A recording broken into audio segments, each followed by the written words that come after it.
Hello everyone, good evening everybody. So guys, NTPC NML की तरफ से आपके लिए सभी डिप्लोमा स्टूडेंट्स के लिए बहुत ही प्यारा नोटिफिकेशन आया हुआ है।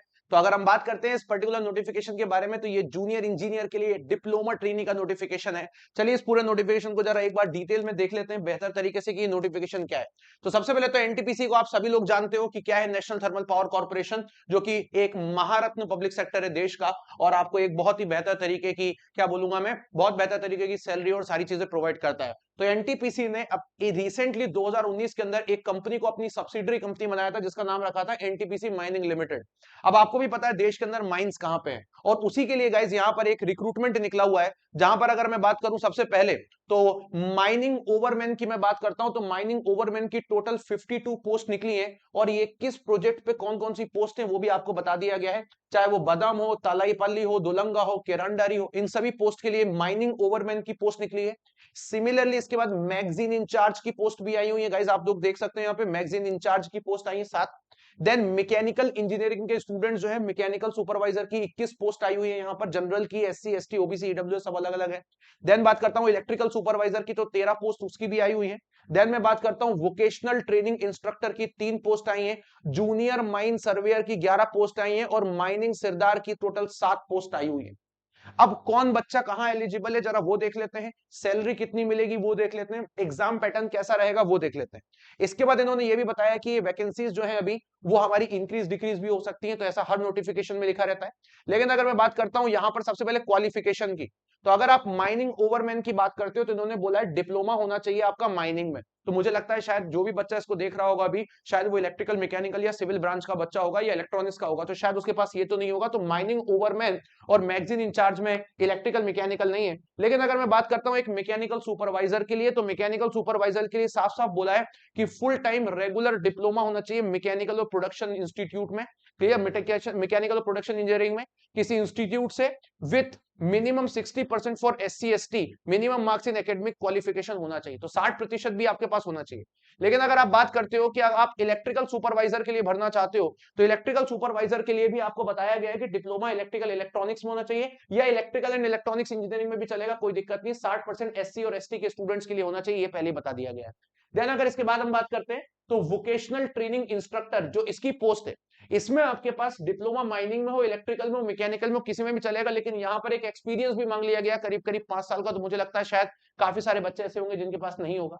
देन बात करता हूं तो जूनियर माइन सर्वेयर, यहां पर डिप्लोमा माइनिंग में होना चाहिए या माइन सर्वेयर में होना चाहिए। देन बात करता हूं आपके लिए माइनिंग सिरदार, तो ये सिर्फ 10th पास के स्टूडेंट्स के लिए अवेलेबल है।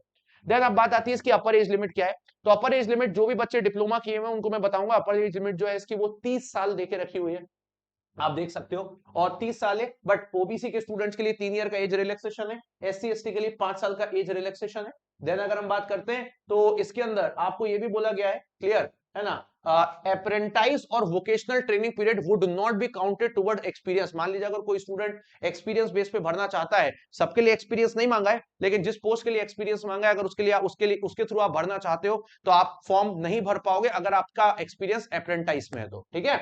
चलिए इसके बाद आता है सैलरी स्ट्रक्चर, तो सैलरी के बारे में उन्होंने बता दिया है कि ये लोग एक फिक्स्ड मंथ सैलरी आपको प्रोवाइड करेंगे 50,000 की, जो कि एक अच्छा खासा अमाउंट है, कोई बड़ा बेकार मतलब कम अमाउंट नहीं है। और उसके बाद अगर हम बात करते हैं तो जो 7th वाला था जिसको हमने माइनिंग सिरदार बोला था, जो 10th बेसिस पे था, वहां पे भी ये लोग 40,000 सैलरी आपको देने को रेडी है। ये पर मंथ आपका सैलरी है। इसके साथ आपको मेडिकल फैसिलिटीज मिलेंगी आपके लिए, आपके अगर कोई मान लीजिए मैरिड है तो उनके स्पाउस के लिए, बच्चों के लिए, और कंपनी का एचआरए हाउस रेंट अलाउंस आपको प्रोवाइड किया जाएगा। देन अगर मैं बात करता हूं तो कंपनी के ऑफिशियल टूर पे अगर आपको जाना पड़ता है तो टीएडीए भी यहां पर एप्लीकेबल है। ड्यूरेशन इनिशियली 3 साल के लिए आपको रखा जाएगा, और इसको 2 साल के ऊपर आपका एक्सटेंड किया जा सकता है।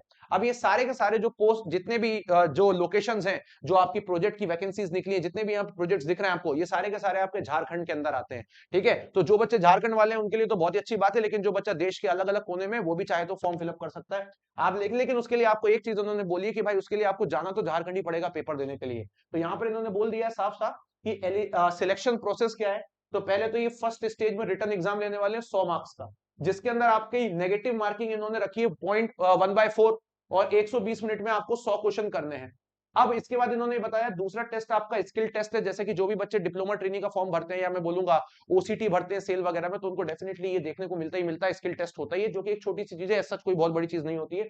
अब अगर मैं इसके बाद की बात करता हूं तो टेस्ट सेंटर जो आपका है वो आपका रांची में है, झारखंड के अंदर। क्लियर? तो पहला और दूसरा टेस्ट तो आपका झारखंड में ही होना है। क्लियर? तो आपको पेपर देना तो वहीं जाना है, ये बात इन्होंने पहले क्लियर कर दी है। इसके बाद अगर हम बात करते हैं तो आपकी जो पोस्ट है वो कहां कहां निकली वो मैं बताता हूं। तो मेजोरिटी पोस्ट तो आपकी जो है वो झारखंड में है, लेकिन कुछ पोस्ट आपकी छत्तीसगढ़ में भी है। जैसे जो पोस्टिंग है आपकी वो मिलने वाली है कोल माइनिंग प्रोजेक्ट के अंदर, पाकरी, बारावित, छठी, बाराइतू, सीएमपी, ये सारी पोस्ट है। अब ये है हमारी नॉर्थ वेस्ट में, ये नॉर्थ में, ईस्ट पार्ट है, ऑल इन झारखंड है। बट तलाईपल्ली आपका छत्तीसगढ़ में आता है, दलोंदा आपका उड़ीसा में आता है। तो उड़ीसा, छत्तीसगढ़ और अगर मैं बात करूं तो झारखंड की मेजोरिटी झारखंड में, लेकिन दो जगह आपको यहाँ पर दो प्रोजेक्ट आपके छत्तीसगढ़ उड़ीसा में भी है। तो ये सारे स्टूडेंट्स को मैं बोलता हूं कि एटलीस्ट आपको फॉर्म भरना चाहिए। 300 रुपए का ही फॉर्म है, सच कोई बहुत ज्यादा फॉर्म नहीं है।